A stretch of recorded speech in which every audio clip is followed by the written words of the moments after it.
John Kerry believes in America. And he knows that it's not enough for just some of us to prosper.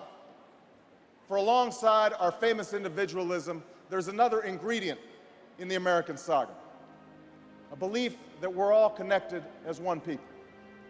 If there is a child on the south side of Chicago who can't read, that matters to me even if it's not my child.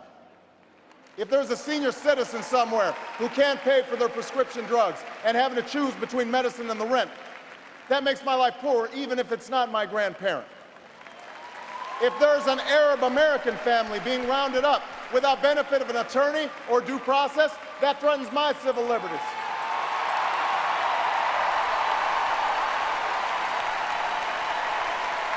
It is that fundamental belief. It is that fundamental belief, I am my brother's keeper, I am my sister's keeper, that makes this country work.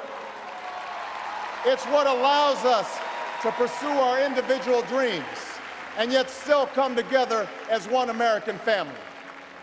E pluribus unum, out of many, one. Now, even as we speak, there are those who are preparing to divide us. The spin masters, the negative ad peddlers, who embrace the politics of anything goes. Well, I say to them tonight, there is not a liberal America and a conservative America. There is the United States of America.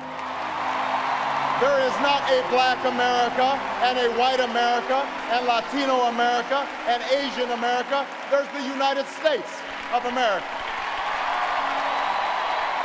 The pundits like to slice and dice our country into red states and blue states, red states for Republicans, blue states for Democrats, but I've got news for them too. We worship an awesome God in the blue states, and we don't like federal agents poking around in our libraries in the red states.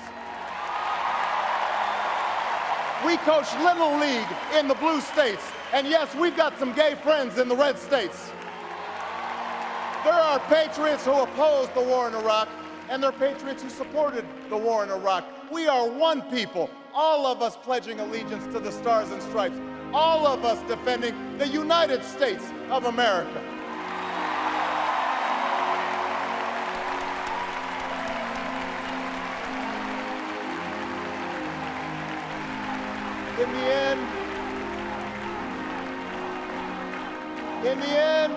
In the end, that's what this election is about.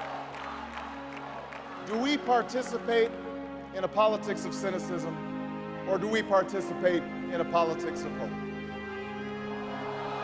John Kerry calls on us to hope. John Edwards calls on us to hope. I'm not talking about blind optimism here, the almost willful ignorance that thinks unemployment will go away if we just don't think about it, or healthcare crisis will solve itself if we just ignore it. That's not what I'm talking about. I'm talking about something more substantial. It's the hope of slaves sitting around a fire singing freedom songs. The hope of immigrants setting out for distant shores. The hope of a young naval lieutenant bravely patrolling the Mekong Delta. The hope of a mill worker's son who dares to defy the odds. The hope of a skinny kid with a funny name who believes that America has a place for him too.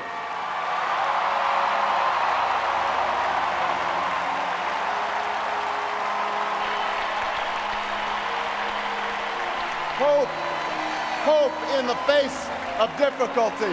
Hope in the face of uncertainty. The audacity of hope. In the end, that is God's greatest gift to us, the bedrock of this nation. A belief in things not seen. A belief that there are better days ahead. I believe that we can give our middle class relief and provide working families with a road to opportunity. I believe we can provide jobs to the jobless, homes to the homeless, and reclaim young people in cities across America from violence and despair. I believe that we have a righteous wind at our backs, and that as we stand on the crossroads of history, we can make the right choices and meet the challenges that face us. America, tonight, if you feel the same energy that I do, if you feel the same urgency that I do, if you feel the same passion that I do, if you feel the same hopefulness that I do, if we do what we must do, then I have no doubt that all across the country, from Florida to Oregon, from Washington to Maine. The people will rise up in November, and John Kerry will be sworn in as president, and John Edwards will be sworn in as vice president, and this country will reclaim its promise, and out of this long political darkness, a brighter day will come. Thank you very much, everybody. God bless you. Thank you.